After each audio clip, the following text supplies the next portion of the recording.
దేవుని ప్రియమైన వారలారా, ఈ ఉదయకాలమున మీ అందరికీ శుభములు తెలియజేయుచున్నాను. ఈ దిన వాక్యపచనము సామెతల గ్రంథము 6వ అధ్యాయము చదువుకుందాము. నా కుమారుడా, నా చెలికాని కొరకు పూటబడిన ఎడల, పరుని చేతిలో నీవు నీ చెయ్యి వేసిన ఎడల, నీ నోటి మాటల వలన నీవు చిక్కుబడి ఉన్నావు, నీ నోటి మాటల వలన పట్టబడి ఉన్నావు. నా కుమారుడా, నీ చెలికాని చేత చిక్కుబడితివి. నీవు త్వరపడి వెళ్ళి విడిచిపెట్టుమని నీ చెలికానిని బలవంతము చేయుము. ఈలాగు చేసి తప్పించుకొనుము. నీ కన్నులకు నిద్రయైనను, నీ కనురెప్పలకు కునుకుపాటైనను రానియకుము. వేటకాని చేతి నుండి లేడి తప్పించుకొనున్నట్లును, ఎరుకువాని చేతి నుండి పక్షి తప్పించుకొనున్నట్లును తప్పించుకొనుము. సోమరి చీమల యొద్దకు వెళ్ళుము. వాటి నడతలు కనిపెట్టి జ్ఞానము తెచ్చుకొనుము.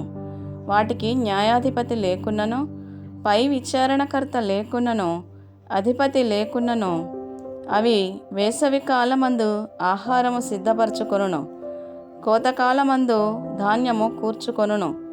సోమరి, ఎందాక నీవు పండుకొని ఉందువు? ఎప్పుడు నిద్రలేచెదవు?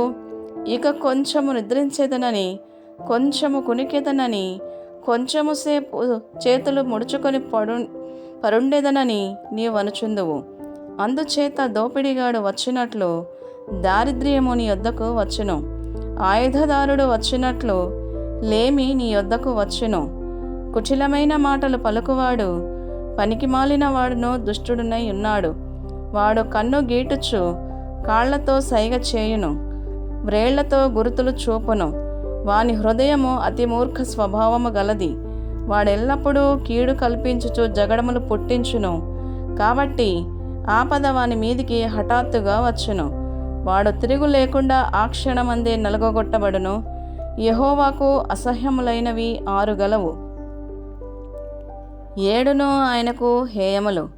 అవేవనగా అహంకార దృష్టియు, కళ్ళల్లాడు నాలుకయు, నిరపరాధులను చంపు చేతులను, దుర్యోచనలు యోచించు హృదయమును, కీడు చేయుటకు త్వరపడి పరిగెత్తు పాదములను, లేని వాటిని పలుకు అబద్ధ సాక్షియు, అన్నదమ్ములలో జగడములు పుట్టించువాడును.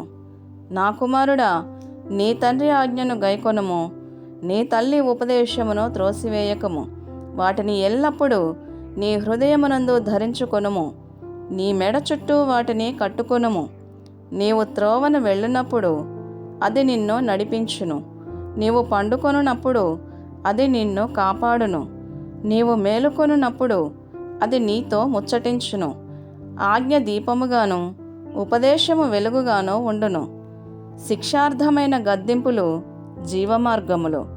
చెడు స్త్రీ యొద్దకు పోకుండాను, పరస్త్రీ పలుకు ఇచ్చకపు మాటలకు లోబడకుండాను అవి నిన్ను కాపాడును. దాని చక్కదనమునందు నీ హృదయములో ఆశపడకుము. అది తన కనురెప్పలను చిలికించి నిన్ను లోపర్చుకొననీయకుము. వేశ్య సాంగత్యము చేయువానికి రొట్టె తునక మాత్రము మిగిలియుండును. మగనాలు మిక్కిలి విలువగల ప్రాణమును వేటాడును.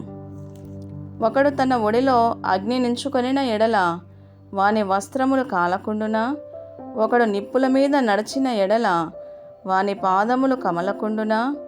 తన పొరుగువాని భార్యను కూడువాడు ఆ ప్రకారమే నాశనమగును.